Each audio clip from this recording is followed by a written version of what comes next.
아멘. 사랑과 지배가 풍성하신 하나님 아버지, 7월 마지막 수요예배로 우리를 불러주심에 진심으로 감사를 드립니다. 마지막 때 신령과 진정으로 하나님께 예배하는 자, 참 예배자를 찾는다고 하셨사오니 하나님 이 시간 우리의 심령이 오직 신령과 진정 가운데 하나님 앞에 예배하는 것을 쉬지 아니하며 기도하며 말씀을 증거하며 그리스도와 동행하며 주님의 거룩한 아름다운 부흥의 도구로 쓰임받는 하나님의 복된 종들 될 수 있도록 역사하여 주시옵소서. 주님만이 우리의 은시처가 되심을 깨달으며 하나님께 도움을 구하는 우리 교회 지체들에게 육신의 강건함으로 또 영의 충만함으로 하나님의 뜻 가운데 담대함으로 이 시간 은혜를 베풀어 주시옵소서. 오늘도 살아계신 예수 그리스도를 심령으로 만나는 복된 은총 가운데 회개와 감사와 순종으로 주님을 기쁘시게 하기를 간절히 원합니다. 하나님 이 시간 말씀 가운데 역사하여 주시옵소서. 예수 그리스도의 이름으로 간절히 기도드립니다. 아멘. 하나님의 말씀은 오늘은 사무엘하 강의 24번째 20장 사무엘하 20장 14절에서 21절 세바의 반역에 관한 하나님의 말씀을 상고하기를 원합니다. 사무엘하 이 기승전결이 있는 이 사건 가운데 오늘이 거의 마지막 사건 중에 하나이고 21장부터는 이제 별책부록처럼 이렇게 되어 있는데요. 20장 오늘 마지막 하나님의 은혜의 말씀을 함께 상고하기를 원합니다. 한 절씩 함께 교독합시다. 사무엘하 20장 14절 세바가 이스라엘 모든 지파 가운데 두루 다녀서 아벨과 벳 마아가와 베림 온 땅에 이르니 그 무리도 다 모여 그를 따르더라.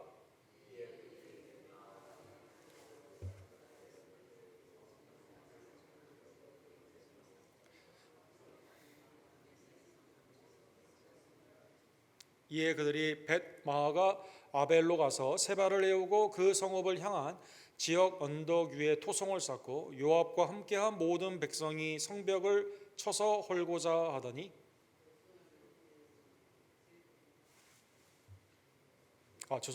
16절이군요. 그 성읍에서 지혜로운 여인 한 사람이 외쳐 이르되 들을지어다 들을지어다 청하건대 너희는 요압에게 이르기를 이리로 가까이 오라 내가 내게 말하려 하노라 한다 하라.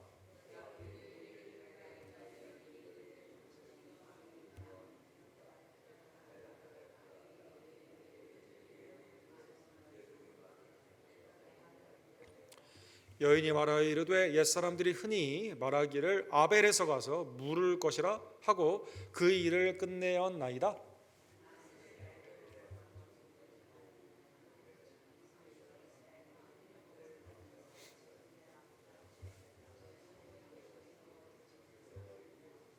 요압이 대답하여 이르되 결단코 그렇지 아니하다 결단코 그렇지 아니하다 삼키거나 멸하거나 하려 함이 아니니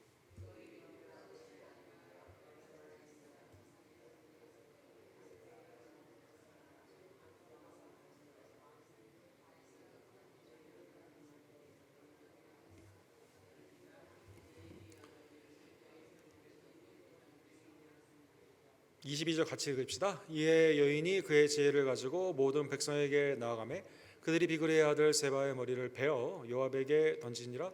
이에 요압이 나팔을 불매 무리가 흩어져 성읍에서 물러나 각기 장막으로 돌아가고 요압은 예루살렘으로 돌아와 왕에게 나아가니라. 아멘. 세바의 반역에 관한 하나님의 은혜의 말씀을 상고하기를 원합니다. 1517년에 루터를 통한 종교 개혁이 있기 이전에도 여러 가지 꼭 하나님의 말씀의 성경적인 종교 개혁의 전체적인 분량은 아니더라도 지역적으로 몇 번의 시도가 있었습니다. 제일 유명한 것이 1381년에 있었던 와트 타일러라는 사람이 평범한 그런 농부인데 이 사람이 이제 성경적인 유토피아 당시에 리차드 2세가 캐톨릭으로 이렇게 핍박을 하는 그때 1517년보다 그러니까 180년 전이죠. 이때 왕 이외에 다른 지주제 이거는 다 하나님의 뜻이 아니기 때문에 성경대로 땅을 지파별로 분배를 했잖아요. 그래서 토지를 개혁해 가지고 국민에게 나눠줘야 된다 이렇게 주장을 했습니다. 또 이분이 주장한 게 뭐냐면 주교가 있다 하더라도 모든 평신도가 다 하나님의 사역자이기 때문에 천주교의 복잡한 직분제 다 없애야 된다. 오케이, 주교는 한 명이 있다 하더라도 보통 사람들도 다 사역할 수 있도록 해야 된다, 이렇게 말을 했습니다. 오케이, 왕이 통치를 하는데 성경대로 통치할 수 있도록 옆에 있는 성경에 그 능숙한 사람들이 왕에게 조언을 할 수 있는 그러한 제도를 둬야 된다, 이렇게 말을 하게 되었습니다. 이게 굉장히 당시에는 14세기에 이런 생각을 했다는 건 정말 대단한 거죠. 이분이 성경적인 유토피아가 영국에 임할 수 있다는 생각 가운데 이렇게 설교를 하고 다니니까 이 사람들이, 주로 농노들이죠, 노예들이, 땅이 없이 이 지주에게 일을 하던 사람들이 막 굉장히 많이 모여들게 되었습니다. 몇만 명이 이렇게 하게 되면서 리처드 왕 2세가, 이 2세 왕이 이게 너무 두렵거든요. 그래가지고 이제 1차 오케이, 너희의 말을 좀 들어줄게 라고 하면서 1차 회담이 잘 되었습니다. 그래서 이제 사람들이 깜짝 놀란 거죠. 드디어 성경적인, 영국이 성경적인 나라가 되는 거 아니야? 유토피아가 되는 거 아니야? 이제 깜짝 놀라게 된 거죠.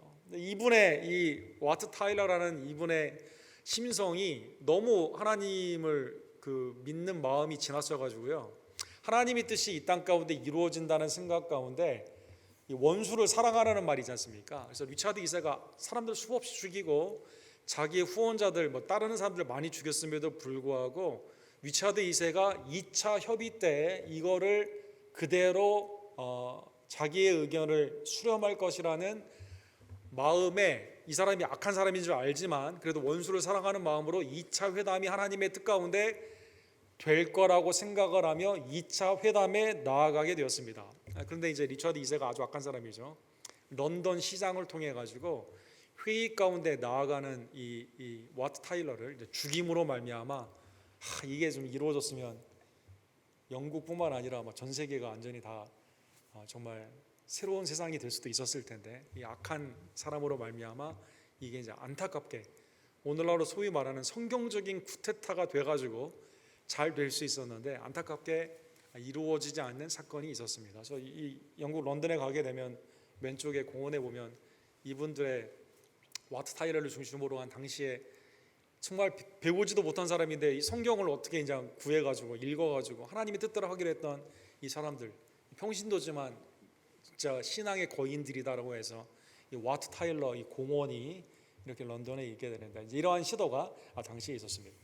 전 세계 역사를 보게 되면 왕이 어떻게 하느냐에 따라, 지도자가 어떻게 하느냐에 따라 그 나라의 보통의 백성들이 행복하냐 행복하지 않냐, 이러한 것들이 이제 지금도 이러한 것들을 우리가 많이 경험하게 되죠. 그래서 여러분, 미국에서도 대통령이 지금 온전하게 하고 있냐, 미국이 온전한 방향으로 나아가냐, 항상 이게 서베이를 하지 않습니까? 전국에 있는, 전 세계에 있는 그 지도자들에 대한 그런 것이 많이 있죠. 특별히 미국에서는 성경적인 기반을 가지고 있기 때문에 이게 미국이 올바른 방향으로 나아가야 되는데 어떻게 나아가야 되느냐, 믿는 사람들이 보이스를 내야만 되고 위정자들이 말씀 안에 깨어있지 아니하면 이 나라가 잘못된 길로 가는 것을 우리가 알 수가 있습니다. 지금 우리가 이제 그 다윗의 후반기의 생애를 보게 되는데 아주 그냥 엉망진창이죠. 이 초기에는 예수 그리스도를 예표하는 왕의 모습으로 있다가 이 밧세바의 간음 가운데 살인이 일어나게 되고 가족 간의 여러 가지 음란의 사건들이 일어나게 되고 그다음에 칼이 멈추지 않는 상황 가운데 오늘 보면 20장 1절에 보면 압살롬을 겨우 제압을 했는데 또 반란이 일어나게 되었습니다. 그러니까 이제 다윗의 머리 가운데는 진짜 이렇게 살기가 힘들다 이런 생각을 이제 많이 했겠죠. 오늘 본문의 20장 1절에 보면 마침 거기에 불량배 하나가 있으니 그 이름은 세바인데 베냐민 사람 비그리의 아들이다. 베냐민 지파니까 아마 그런 생각을 했겠죠. 사울이 우리의 왕인데 베냐민 지파가 왕권을 이어가야 되는데 다윗이 배반을 해가지고, 자기 생각이죠, 배반을 했기 때문에 베냐민 지파가 다시 가져와야 된다는 생각을 했던 것 같습니다. 그래서 이 사람이 나팔을 불었습니다. 나팔을 불게 되는 여러 가지가 성경에 나오지만 대표적인 게 사람들을 모으는 거 아니에요? 전쟁을, 경각심을 갖게 하는 거 아닙니까? 여러 가지 가운데 나팔을 불게 되면서 우리는 다윗과 나는 분깃이 없으며 이새의 아들에게 받을 유산이 우리에게 없도다. 이스라엘아 각각 장막으로 돌아가라. 다윗이 유다 지파의 유다 장로들이 도와줘서 예루살렘으로 귀환을 하게 되었는데 유다 지파는 지지를 하지만 다른 지파는 지지를 하지 않는 것 가운데 오늘 본문에 보면 이 사람은 불량배거든요. 베리알. 그러니까 하나님을 섬기지 않고 악행을 행하는 사람이 베냐민 지파에서 나와서 나팔을 불면서 우리 분깃 없으니까 우리 그냥 다윗에게 대적을 하자라고 하게 되었을 때 놀랍게도 이 11지파가 여기에 따라가게 됩니다. 참 희한하죠. 다윗의 물론 잘못도 있지만 이 불량배잖아요, 이 사람은. 그 다음에 말하는 게 하나님께서 사울 왕을 폐위시킨 것도 하나님이시고 다윗을 세운 것도 하나님이신데 여기에 대해서 말을 하게 되었을 때 사람들이 이 악한 말에 추종을 하게 되는 것이죠. 이 군중 심리라는 게 여러분 항상 보면 맞지 않는 것을 우리가 볼 수가 있습니다. 잠언 17장 11절에 보면 악한 자는 반역만 힘쓰나니 그러므로 그에게 잔인한 사자가 보냄을 받으리라. 이 악한 자가 생각하는 게 뭡니까? 다 반역할 일만 생각한다는 것이죠. 전체적으로 하나님께 대적하는 것이고 이 하나님이 세운 왕에 대해서 물론 다윗은 온전하지는 않지만 그래도 하나님이 세워주신 왕인데 여기에 대해서 대적을 하게 되면서 반란을 일으키게 되는데 사람들이 거기에 쭉 따라가게 되는 것입니다. 이에 온 이스라엘 사람들이 다윗을 따르기를 그치고 올라가 비그리의 아들 세바를 따르나 유다 사람들은 그들의 왕과 합하여 요단에서 예루살렘까지 따르니라. 유다 지파와 다른 지파가 이렇게 갈라지게 됩니다. 여러분 이게 기저에 있는 이스라엘의 정서가 되죠. 그래서 솔로몬 때 통합의 왕으로 되지만 바로 어떻게 되죠? 북쪽 여로보암과 남쪽 르호보암의 왕으로 나누어지는 이게 기저가 벌써 여기에 이렇게 딸리게 되는 것을 볼 수가 있습니다. 이 베냐민 지파는 성경에 보게 되면 야곱이 창세기 49장 27절에 보면 베냐민에 대해서 이렇게 말하죠. 너는 물어뜯는 이리 같아 이렇게 말하게 되는데 베냐민이 성경에 보면 반역을 한 경우가 엄청나게 많습니다.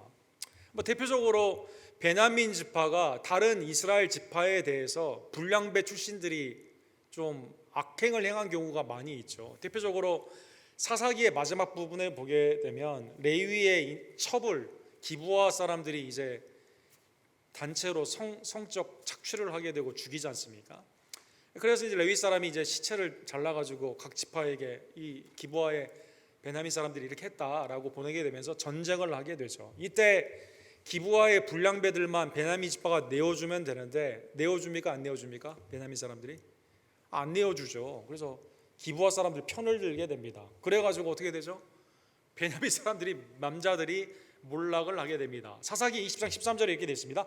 그런즉 이제 기브아 사람들 곧 그 불량배들을 우리에게 넘겨주어서 우리가 그들을 죽여 이스라엘 중에서 악을 제거하여 버리게 하나 베냐민 자손이 그들의 형제 이스라엘 자손의 말을 듣지 아니하더라. 그래서 전쟁이 일어나게 되면서 완전히 베냐민 사람들이 이제 몰락을 하게 되는, 신앙이 몰락했습니다. 성윤리가 몰락을 했습니다. 이스라엘이 몰락하게 되는, 그때에는 왕이 없어서 자기 눈에 좋은 대로 하게 되는 대표적인 사건이 베냐민 사람들이 불량배, 오늘 본문에 나오는 불량배 세바 베냐민 사람이라고 남아 있는데 비슷한 맥락 가운데 이러한 일들이 일어나게 된 것이죠. 과거의 사건을 반면 교사로 삼아 가지고 다시 반복을 하지 않아야 되는데 이 세바의 이 불량배 이 이끌림에 아니 11지파가 도대체 거기에 영적으로 깨어 있는 사람이 없었는지 다 거기에 휩쓸림으로 말미암아 다윗과 대적을 하게 되었다는 것입니다. 다윗이 이제 생각을 하는 거죠. 그러면 세바를 어떻게 할 것이냐. 그래서 이제 군대에 있어서 군대 장관을 보내게 됩니다. 4절과 5절에 보면 아마사라는 장군을 보내게 됩니다. 왕이 아마사에게 이르되 너는 나를 위하여 3일 내로 유다 사람들을 큰 소리로 불러 모으고 너도 여기 있으라 하니라. 아마사가 유다 사람을 모으러 가더니 왕이 정한 기일에 지체된지라. 3일 내에 유다에 있는 군대를 모집해 가지고 이 불량배 세바를 중심으로 한 이 군대를 정벌하라라고 아마사에게 말하게 된 것이죠. 오늘 본문에 특이한 것은요, 요압에게 말하지 않고 아마사를 세웠다는 것입니다. 아마사는 누구일까요? 아마사는 다윗의 아들이었던 압살롬의 군대 장관이었거든요. 사무엘하 19장 13절에 보면 아마사에게 다윗이 이런 약속을 합니다. 너희는 또 아마사에게 이르기를 너는 내 고륙이 아니냐? 내가 요압을 이어서 항상 내 앞에서 지휘관이 되지 아니하면 하나님이 내게 벌 위에 벌을 내리시기를 바라노라. 요압이 군대 장관인데 요압 다음에는 너다. 약속을 하면서 비록 압살롬의 그 군대 장관이었지만 다윗이 이 사람을 중용을 하게 됩니다. 그러니까 유다 사람들에게 가가지고 군대를 모집을 하게 되는데 3일 안에 이게 다 정리가 돼야 되는데 이게 어떠한 이유에서였는지 뭐 추측을 할 수가 있겠죠. 예를 들어 다윗이 데리고 있었던 요압이나 아비새가 아니라 압살롬 편에 있었기 때문에 유다 장로들이나 유다 군인들의 측면에서는 아니 압살롬 적군의 군대 장관이었는데 군대 장관이 됐다고 뭐 이렇게 생각을 해볼 수도 있고, 그래서 아마 잘 호응을 하지 않았던 것 같아요. 또 다윗의 입장에서는 이번 기회에 그동안 자기 옆에서 항상 같이 있으면서 혁혁한 공도 세웠지만 자기 나름대로의 왕국을 세워가고 있는 누구를 견제해야 됩니까? 요압을 견제해야 되거든요. 그래서 아마사를 먼저 보내게 됩니다. 아마사가 이때 일을 잘 처리했으면 좋은데 오지 않게 됩니다. 그래서 다윗이 오늘 본문에 보면 기다려야 되는데 아마사를 기다리지 못하고 아비새를 보내게 됩니다. 요압을 보내는 게 아니라 아비새를 두 번째 보내는 거죠. 아비새는 누구예요? 요압의 형제거든요. 그러니까 아비새도 뛰어난 장군이긴 한데 요압을 대신 보내는 게 아니라 아비새를 보내게 됩니다. 근데 요압이 머리가 좋은 사람이라고 하지 않았습니까? 우리가 계속 지금 성경에서 보고 있죠. 요압이 따라갑니다. 뒤에 따라가게 됩니다. 따라갔다가 이 요압이 진짜 이거 진짜 다루기 어려운 사람이에요. 이 사람이 어떻게 하죠? 아마사를 죽이게 됩니다. 다윗이 예상치 못한 아마사를 통해서 요압을 좀 견제하려고 했는데 이 요압이 따라가가지고 아비새를 보내는 바람에 뒤따라가는 요압이 아마사를 죽이게 되는 거죠. 죽이는 장면이 오늘 보면 10절에 나와 있죠. 평강 가운데 오냐 서로 샬롬으로 인사를 했거든요. 인사를 하면서 아마사가 영접을 하러 나오게 되는데 아마사가 요압의 손에 있는 칼은 주의하지 않은지라. 요압이 가면서 요압에서 칼이 떨어졌거든요. 그러니까 아마사가 주의하지 않은 거죠. 칼 떨어졌네. 근데 여러분 장군들이나 싸움 잘하는 사람 보면 칼 하나만 가지고 다녀요? 여러 가지 가지고 다닙니까? 여러 개가 있거든요. 이 요압이 아주 그냥 영특한 사람이죠. 칼이 떨어지게 되는 걸 보니까 아마사가 오지 않습니까? 그래서 아마사의 오늘 본문에 보면 턱을 잡으면서 서로 남자들 사이에 친교를 의미하는 입맞춤을 하는 것처럼 당기다가 다른 칼로 해가지고 아마사를 죽이게 됩니다. 그래서 본문에 보면 요압이 칼로 그의 배를 찌르매 그의 창자가 땅에 쏟아지니 그를 다시 치지 않아도 죽으니라. 가까이서 그냥 한 번에 찌르게 되니까 그 가운데 이제 아마사가 죽게 된 겁니다. 다윗의 계획이 실패한 거죠. 뭐가 실패됐어요? 세바 사람을 정벌하기 위해서 아마사를 보냈는데 아마사가 군대를 모으지 못하는 바람에 다윗이 기다리지 못하고 아비새를 보냈는데 아비새는 요압이랑 형제니까 요압이 뒤따라가 가지고 이 아마사를 죽이게 됨으로 말미암아 이 세바는 정벌하지 못하고 자기의 군대 장관으로 약속한 이 아마사만 죽게 되는 이 지금 전쟁 가운데 예상치 못한 어떤 프렌들리 파이어라고 하죠. 적군과 싸워야 되는데 안에 싸움이 일어나 가지고 군대 장관 한 명이 희생이 되게 되었다는 것입니다. 자, 그러면 이제 세바는 누가 그러면 정벌을 하게 됩니까? 요압이 이제 주무럭 쥐었다 폈다 하는 거죠. 그래서 오늘 본문에 보면 요압이 세바를 정벌하는 데 있어서 앞장을 서게 됩니다. 왜 이런 일이 일어나게 되었을까요? 요압과 다윗의 관계가 언제부터 이렇게 틀어지게 되었을까요? 언제부터 틀어졌죠? 밧세바와 간음한 이후에 다윗이 누구를 죽이기를 원하죠? 밧세바의 남편인 우리아를 죽이기를 원하지 않습니까? 이때 편지를 우리아에게 주면서 누구에게 갖다 주라고 합니까? 요압에게 갖다 주라고 하거든요. 그래서 아빠성을 공격을 하게 되었을 때 요압이 편지의 내용대로 맨 앞에 우리아를 세우고 뒤로 전쟁에 나아갔다가 군인들을 뒤로 빼므로 말미암아 우리아와 그 부하들이 죽게 되는 거죠. 이게 요압은 뭘 알고 있어요? 다윗의 간음도 알고 있고 다윗의 이러한 살인의 공모를 하게 되었죠. 그 다음에 다윗이 통합 왕이 되었을 때 누가 도와줬죠? 아브넬이라는 장군이 도와줬는데 이때도 요압이 이 아브넬 장군을 죽이게 됩니다. 압살롬을 죽이지 말라고 그랬는데 압살롬을 누가 죽였죠? 요압이 죽이게 됩니다. 조그마한 창 3개로 이렇게 찔러가지고 죽이게 되죠. 오늘 아마사도 죽이게 됩니다. 근데 요압이 죽이는 방법이 다 특징이 있죠. 이 네 사람들은 다 어떻게 죽었어요? 다 비열한 방법으로 죽이게 됩니다. 정당하게 칼싸움 해가지고 죽이는 게 아니라 속여가지고 다 죽이게 되는 아주 요압이 영특한, 아주 어떻게 보면 악한 사람인 것을 우리가 볼 수가 있게 되는 것이죠. 자, 아마사가 죽게 되었습니다. 그러니까 오늘 본문에 보면 사람들이 요압이 다윗 편에 있고 아마사는 죽었기 때문에 길거리에 이제 덮어가지고 이제 시체를 놓은 상태에서 이 요압이 주도를 하며 나아가게 되죠. 아마사를 큰 길에서 옮겨가매 사람들이 다 요압을 따라 비그리의 아들 세바를 뒤쫓아가니라. 요압이 이제 딱 잡은 거죠. 이 군대에 있는 것, 다윗은 누구에게 시켰는데 아마사에게 시켰는데 실제로는 결과적으로 요압이 이 일을 하게 되는 겁니다.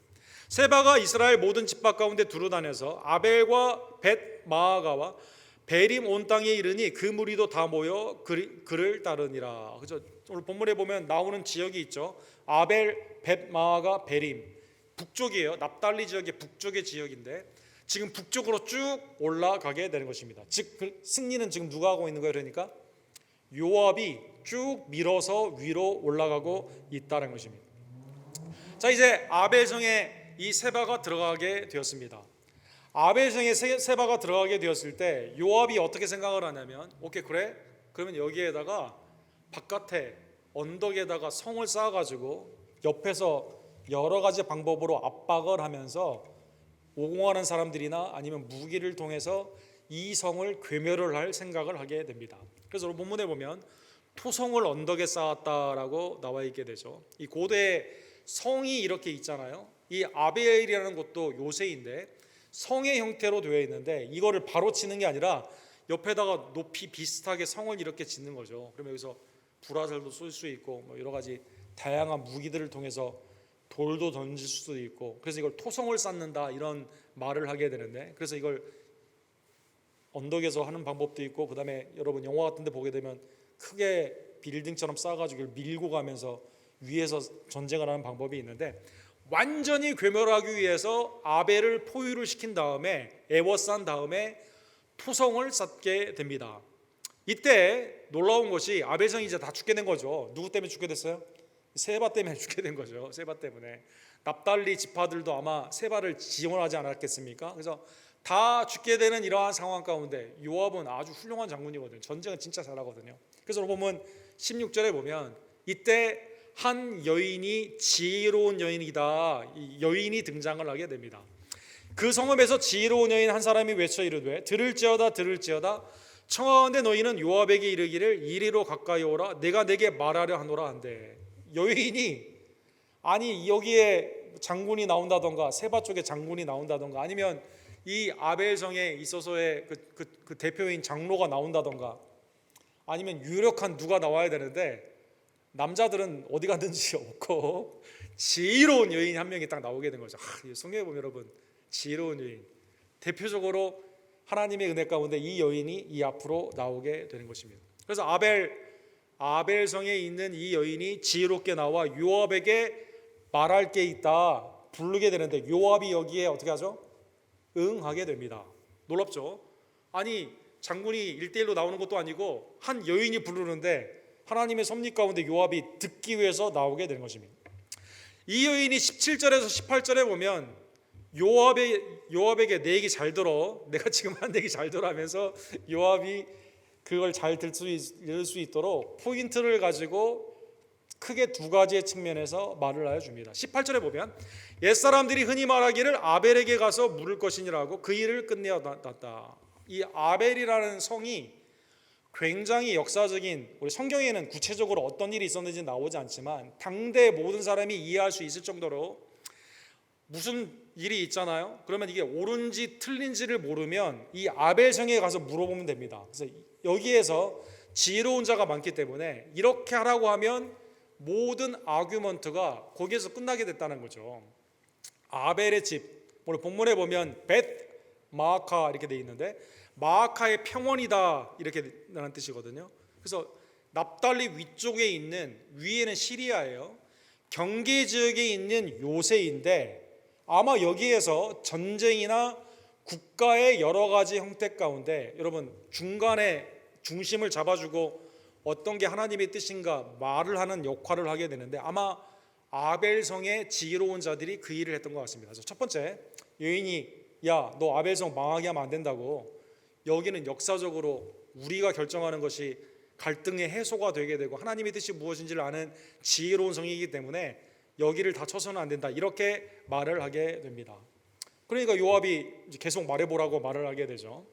그 다음에 19절에 보게 되면 아벨은 다윗에게 대적한 적이 없어요. 아벨 성은. 그래서 오늘 본문 19절에 보면 나는 이스라엘의 화평하고 충성단 중 하나이거늘. 이 사람들이 대적한 게 아니에요. 이 사람들이 반역한 게 아닙니다. 이스라엘의 화평을 원해요. 통합된 다윗의 왕을 이 사람들은 알고 있었기 때문에 전쟁을 다윗과 원하지 않습니다. 그 다음에 당신이 이스라엘 가운데 어머니 같은 성이다. 이 성은 역사적으로 아까 말씀드린 것처럼 중요한 결정을 하고 역사적으로 아주 그 어머니와 같은 중요한 역할을 많이 했기 때문에 아마 시리아와의 전쟁, 북쪽에서 있는 전쟁 가운데 중요한 중도의 역할을 많이 했던 것 같습니다. 어머니와 같은 성을 멸하게 되면 말이 안 된다. 그 다음에 어찌하여 당신이 여호와의 기업을 삼키고자 하느냐. 아벨은 그러니까 다윗에 대적하지 않았기 때문에 무죄한 자를 죽이는 것, 어미 같은 성이에요. 충성되고 지혜로운 자들입니다. 여호와의 기업입니다. 그런데 이걸 다 애워싸고 지금 토론을 두고 토성을 쌓고 다 멸하려고 하는 거 말도 안 된다, 이렇게 이 여인이 말을 하게 된 겁니다. 자, 이제 토성을 쌓던 요압이 이 얘기를 들어보니까 맞는 말이에요, 틀린 말이에요? 이 여인의 지혜로운 말이죠. 지혜로운 말. 그 말이 다 맞거든요. 세배 한 사람 때문에 여기 다 망하게 하는 거, 내 같은 이스라엘 하나님의 왕국 가운데 있는 나라이고 또 역사적으로 중요한 것이고 또 지혜로운 사람들인데 이거는 감당할 수 없는 죄거든요. 요압이 그래서 여기에서 이 여인의 말을 받게 됩니다. 21절에 보면 그래서 제안을 하게 되죠. 세바만 우리에게 내어주면 너희 성은 안전하다, 이렇게 말을 하게 됩니다. 그 일이 그러한 것이 아니니라 에브라임 산지 사람 비그리의 아들 그의 이름을 세바라는 자가 손을 들어 왕 다윗을 대적하나니. 이 불량배 이 세바만 우리한테 주면 되고 다윗 왕과 대적하는 이 사람만 내어주게 되면 아니 아벨이 같이 멸망할 이유가 없다, 이렇게 말을 하게 되는 것이죠. 그러니까 이 여인이 이렇게 말합니다. 여인이 요압에게 이르되 그의 머리를 성벽에서 당신에게 내 던지리이다. 여인이 이렇게 말을 하게 되는 것이죠. 그래? 그러면 내가 세바의 머리 너한테 던져줄게, 이렇게 말을 하게 된 겁니다. 그리고 오늘 본문 22절에 보면 백성들에게 그의 지혜를 가지고 이렇게 말하고 있습니다. 그 지혜는 뭐예요? 우리가 세바와 같은 불량배 다윗의 원수의 편을 들어가지고 같이 망하는 거는 말도 안 된다. 이 사람 처단해가지고 요압에게 주자, 이렇게 말을 하게 되죠. 그래서 백성들이 단합을 해가지고 세바를 죽이게 됩니다. 그리고 요압에게 머리를 주게 됩니다. 그래서 이 전쟁이 거기서 끝나게 되고 배역이 마치게 되며 다윗의 왕국이 다시 안정을 찾게 되는 것이죠. 놀랍죠? 이게 누구로 말미암아 이렇게 된 거예요? 지혜로운 한 여인으로 말미암아, 한 사람으로 말미암아 그 나라가 다 살게 되는 축복을 얻게 된 것이죠. 성경에 보게 되면 예상치 않았던 하나님의 종들이 위기의 순간에 나와서, 특별히 여성들, 진짜 위태위태한 순간에 남자들보다는 주로 여성들이 하나님의 은혜 가운데 귀히 쓰임을 받아서 나라를 구하는 일들이 굉장히 많이 있었습니다. 예를 들어 시스라의 그 두보라의 전쟁 가운데 누가 이 시스라의 머리에 관자놀이에 텐트에 못을 박았죠? 야일이 박지 않았습니까? 야일 여인이 박지 않았습니까? 사사기 9장에 보면 아비멜렉이라는 사람이 이제 70명을 쳐 죽이고 형제들을 다 죽이고 그 다음에 이제 세겜에 가가지고 불질러가지고 이 성을 멸망시키려고 하는 그 장면이 있죠. 이때 예상치 않은 한 사람의 용기로 말미암아 이 전쟁이 끝나게 됩니다. 누가 그랬을까요? 세겜의 여인이요, 맷돌을 들어가지고 던져가지고 아비멜렉의 머리를 맞춰가지고요, 이 하나님의 하나님 앞에 패역한 아비멜렉이 죽는 사건이 있었습니다. 사사기 9장에 이렇게 나와 있죠. 53절에 보면 한 여인이 맷돌 윗짝을 아비멜렉의 머리 위에 내려 던져 그의 두개골을 깨트리니. 이건 누가 한 거죠? 여인이 한 겁니다. 하나님이 뒤에서 일을 하셨죠. 56절에 보면 아비멜렉이 그의 형제 70명을 죽여 자기 아버지에게 행한 악행을 하나님이 이같이 갚으셨다. 사랑하는 여러분, 놀랍죠. 위기의 상황 가운데 페르나로 말미암아 나라가 위태하는 배역의 세대 가운데 같이 죽을지도 모르는 이 위험한 세대에 하나님은 누구를 쓰세요? 하나님께 속해 있는 지혜로운 여인, 한 사람으로 말미암아 이 성이 살아나게 되고 하나님의 은혜가 이 성 온 백성들에게 임하게 되었다는 것입니다. 자, 오늘 본문의 말씀을 깨달으면 오늘날에도 마찬가지죠. 오늘날에도 폐역의 시대이죠. 사랑하는 여러분, 예수님이 오늘 본문에 보면 토성을 쌓는다라는 이 역사적인 말씀을 예루살렘을 향해 쓰신 말씀이 누가복음에 나오게 됩니다. 예수님이 여러분 성경에 보면 3번 우셨죠. 나사로의 죽음 가운데 우셨고, 겟세마네 동산에서 그죠? 땀방울이 핏방울이 되도록 통곡과 간구 가운데 거기에서 기도로 우셨죠. 그 다음에 예루살렘을 향해 안타까워 우신 장면이 누가복음 19장에 나와 있습니다. 가까이 오서 성을 보며 우시고, 예루살렘을 향해 우셨죠. 왜 우셨을까요? 예루살렘은 강도의 굴혈로 되어 있거든요. 오시는 메시아 예수님을 믿지 아니하고 지금 멸망의 길로 가고 있거든요. 날이 이를지라 내 원수들이 토둔을 쌓고 너를 둘러 사면으로 가두며, 오늘 본문에 토성을 쌓았다 똑같은 말이거든요. AD 70년에 예루살렘을 로마가 어떻게 멸망하죠? 에워싸는 거죠. 거기에 있는 오고 가는 사람 길을 막고 옆에 언덕을 쭉 세워가지고 거기에서 이 온갖 무기를 가지고 예루살렘을 불을 지르고 다 멸망하게 하는. 44절에 보면 또 너와 및 그 가운데 있는 내 자식들을 땅에 메어치며 돌 하나도 돌 위에 남기지 아니하리니 이는 내가 보살핌 받는 날을 알지 못함을 인함이더라. 보살핌을 받으려면 어떻게 됩니까? 여기에서 살아나려면 되면 어떻게 됩니까?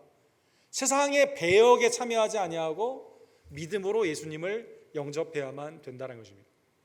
하나님의 약속의 날에 주님이 다시 오시는 그때 세상이 이 멸망의 심판을 받는데, 여러분과 저는 어떻게 해야 돼요? 세상의 육신의 정욕과 안목의 정욕과 이생의 자랑 가운데 있으면 안 되죠. 배역한 세대에서 우리는 하나님의 지혜를 가지고, 그거는 뭡니까? 예수 그리스도를 온전히 믿는 겁니다. 복음을 증거하는 겁니다. 세상을 향해 우는 마음으로 중보하는 거죠. 그리고 깨어 기도하는 하나님의 백성들로 살아가는 것이다라는 것입니다. 자, 오늘 본문의 말씀을 통해 이 지혜로운 여인처럼 여러분과 저는 참 지혜, 그죠? 하나님의 은혜 안에서 군중 심리 가운데 쏠리는 것이 아니라 오직 예수님을 온전히 믿고 세상의 방탕이나 폐역이나 어떤 불량한 그러한 삶 가운데 나아가지 않고 신실한 마음으로 주님을 섬기는 경건한 백성들 되기를 간절히 원합니다. 로마서 13장 14절에 보면 오직 주 예수 그리스도로 옷 입고 정욕을 위하여 육신의 일을 도모하지 말라. 바울 사도가 이렇게 말씀하신 거죠. 언제나 주님의 옷, 언제나 주님과 동행하는 삶을 살아라는 것입니다. 여러분, 그 루터가 종교개혁을 한 이후에 캐톨릭으로 말미암아 이제 핍박을 굉장히 많이 받죠. 그래서 이제 비튼버그라는 곳에 가서 이제 성경을 번역하기도 하고, 그 다음에 와트버그라는 곳에 가서 이제 하나님의 말씀을 이렇게 주석 같은 것도 쓰고 오랫동안 이제 여기에 머물게 됩니다. 그래서 와트버그에 있는 루터의 생가가 있는데, 루터의 생가를 보게 되면 이 벽 있잖아요, 벽이 온갖 잉크물로 막 범벅이 되어 있다고 합니다. 온갖 잉크물로. 사람들이 왜 그렇게 했냐? 이 벽이 다 잉크로 왜 되어 있지? 그러니까 이제 루터의 일기를 보니까 루터가 하나님의 일을 하면서 기도와 하나님의 일을 할 때 사탄이 야 그거 해도 필요 없다. 너 곧 죽을 텐데 너 그냥 좀 양보하고 이 교황에게 무릎 꿇어라. 이 사탄마귀가 그렇게 많이 유혹을 했다는 거죠. 그럴 때마다 하나님의 말씀을 필사하면서 잉크병이 있잖아요. 잉크병을 가지고 이 자기를 미혹하는 사탄마귀 원수를 향해서 이걸 던졌다고 합니다. 그래서 잉크병이 깨지면서 벽에 이렇게 새까맣게 온갖 형태로 이렇게 범벅이 되는 그러한 것이 있었다고 합니다. 여러분과 저도 마찬가지죠. 하나님의 은혜 안에서 수많은 세상이 하나님을 배역하고 세상 가운데 나아가라고 하는 이때, 바울 사도가 말한 것처럼 그리스도로 온전히 옷 입고 세상의 것을 도모하지 아니하며 하나님이 주신 참 지혜로 위기 때, 사랑하는 성도 여러분, 세상의 말세 때 주님은 과부처럼 간청하는 기도하는 신실한 자를 찾고 있죠. 마지막 때 신령과 진정으로 예배하는 자를 찾고 있습니다. 나는 아무것도 못해요라고 하는 것이 아니라 지혜로운 여인처럼 세겜에 맷돌을 던진 여인처럼 또 그리스도의 은혜 가운데 재판장에게 간청했던 그 과부처럼 하나님의 은혜 안에서 주님의 나라와 영광을 위해 육신의 일이 아니라 그리스도로 옷 입는 하나님의 신실한 백성들 언제나 주님 편에서는 주의 성들 되기를 간절히 원합니다. 기도합시다. 사랑과 자비가 풍성하신 하나님 아버지, 오늘 본문을 통해서 이 세상은 육신의 정욕과 안목의 정욕과 이생의 자랑 가운데 탐욕의 무덤으로 멸망받고 있음을 다시 한번 깨닫게 해주심에 진심으로 감사를 드립니다. 그 성에 거하는 우리들, 하나님 오직 신실한 마음으로 세상에 휩쓸리지 아니하며 육신의 일을 도모하지 아니하고 오직 예수님을 믿고 성령의 충만함을 받고 아버지 하나님께 예배하며 기도와 말씀을 쉬지 않는 그리스도와 온전히 동행하는 그리스도의 옷을 입는 성도들 될 수 있도록 주님 역사하여 주시옵소서. 위기의 삶이라도 하나님이 예상치 못한 하나님의 종들이 온전히 주님 앞에 순종함으로 말미암아 공동체가 살아남을 다시 한번 깨달으며 하나님 되게 주신 성령의 아름다운 인도하심을 쫓아 순종 가운데 주의를 온전히 행함으로 말미암아 나와 우리의 가정과 교회와 이 땅이 하나님의 은혜 가운데 살아나는 귀한 역사 주님 허락하여 주시옵소서. 예수 그리스도의 이름으로 간절히 기도드립니다.